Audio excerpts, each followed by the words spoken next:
What's up, everybody? I'm Ethan Lee, also known as Watcher Syndicate.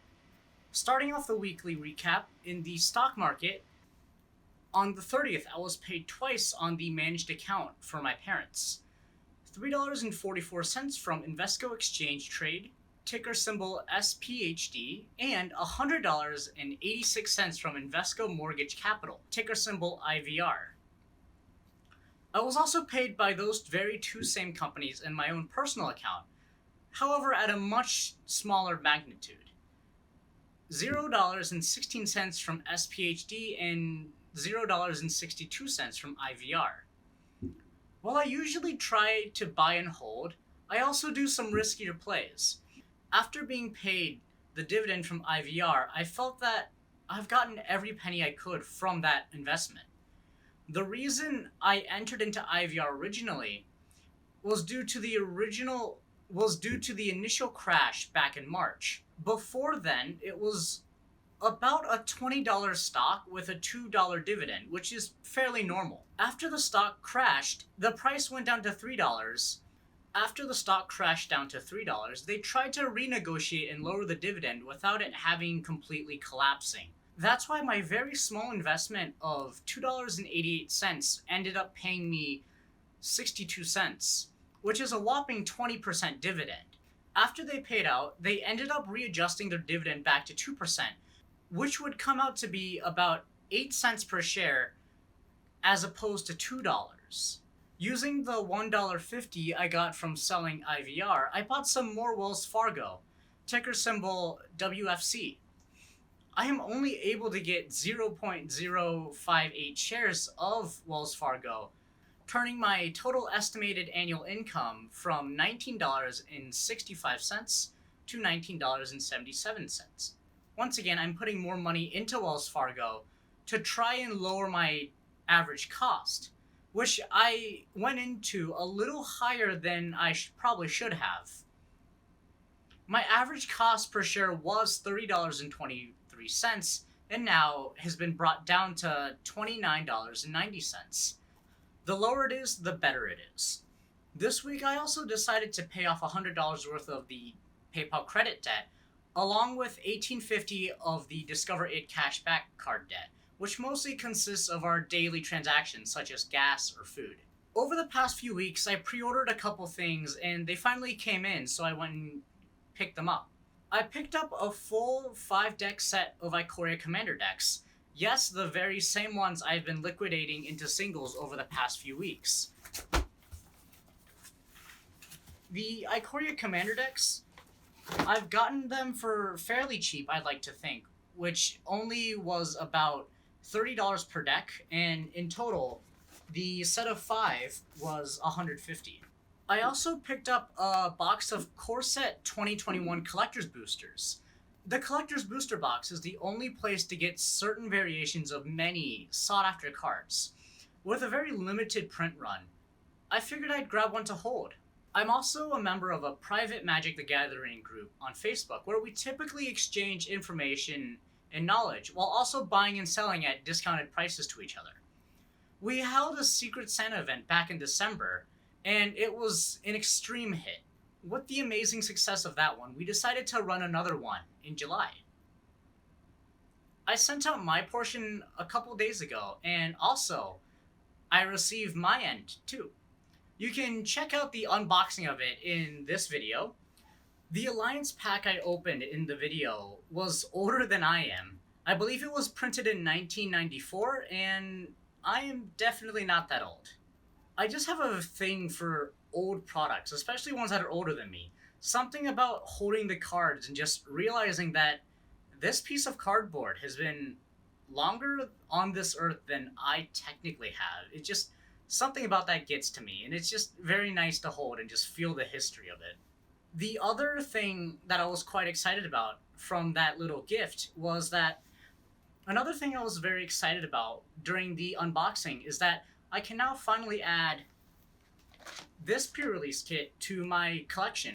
While I saw the entirety of the Ravnica sets in Standard, I was just shy of the pre-release. I believe I started playing Magic the release week of Ravnica, so I missed the pre-release weekend. Friday marks the official launch of Magic's 20th core set 2021. Ever since Throne of Eldraine, certain sought-after variations of expensive cards have a significantly higher and almost guaranteed chance of showing up in these boosters as opposed to the regular $90 standard boxes. With that demand, along with a confirmed not so large single print run, this makes it a great asset to invest in. However, I spent a few days weighing my options. My original intent was to buy and hold, just like you're always told. But I quickly realized an average box contents at the time was worth anywhere from $500 to $600. Even after my store takes their 40% off of whatever cards I trade in, I theoretically should be able to get $300 to $400 in store credit. This is extremely good considering my buy-in price was only $200. I ended up deciding to crack it and also sell it, as the biggest product I've decided to sink capital into is coming out in a few months, very soon. I've gotten into a great rhythm of buying products long before spoiler season, locking a few boxes for myself very cheaply, and then when the hype comes in blazing, I just crack one open, sell it, and I can recoup quite a bit of cost in getting 1 or 2 free boxes for myself. Unfortunately, I wasn't able to secure more than one single collector's booster box for Core 2021, so this will just be an empty slot within the portfolio. The next product on the horizon is Double Masters, an exorbitantly priced Masters set. A Masters set has no new cards, consisting of only reprints, some of Magic's most sought-after cards from its long history.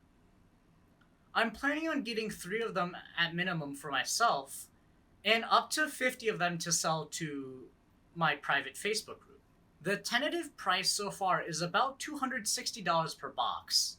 After Double Masters, the final standard set of the year releases.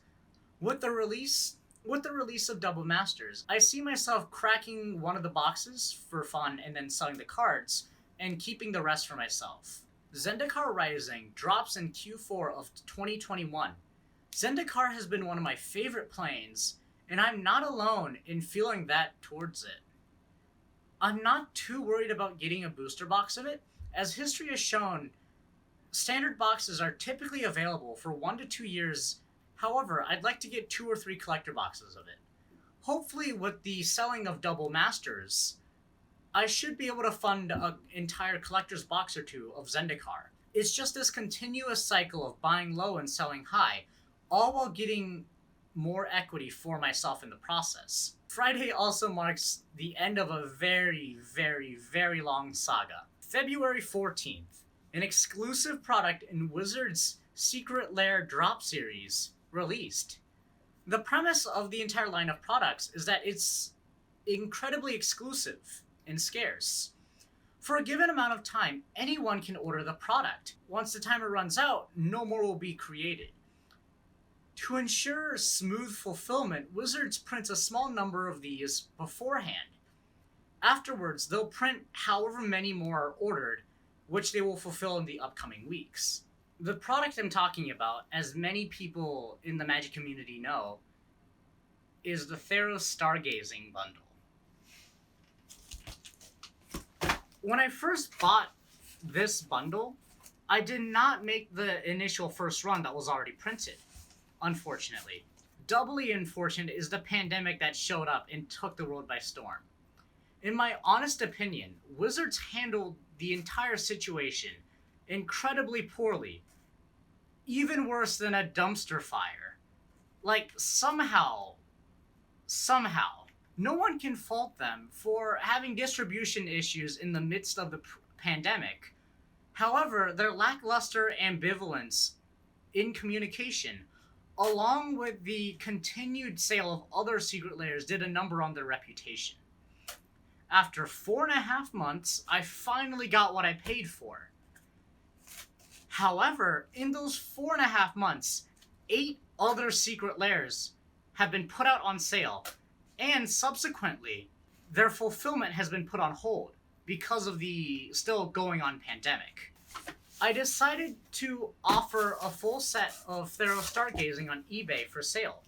I'll be making about $100 after all the associated fees have been paid. It's not a terrible return, 60% in 4 months.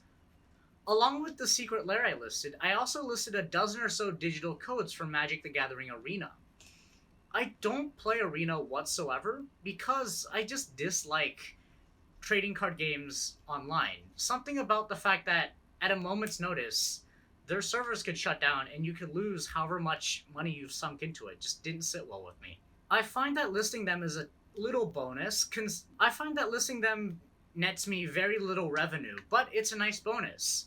After fees, I'm only making about 30 cents to a dollar on each of these. However, you take into consideration how much effort I put in, which is not very much, along with how much those codes cost me, which is 0, and you find that even a meager return on an investment that costs literally nothing from me is not too bad. And with that being said, that's everything for today's video. I hope you enjoyed it. Feel free to leave a comment below with your thoughts, and don't forget to hit the subscribe and like button. Also, the bell icon to be notified whenever new videos posted. Feel free to follow me on Instagram at wf.ethan.lee, where I post art every Tuesdays and Thursdays. And like usual, this is Ethan, over and out.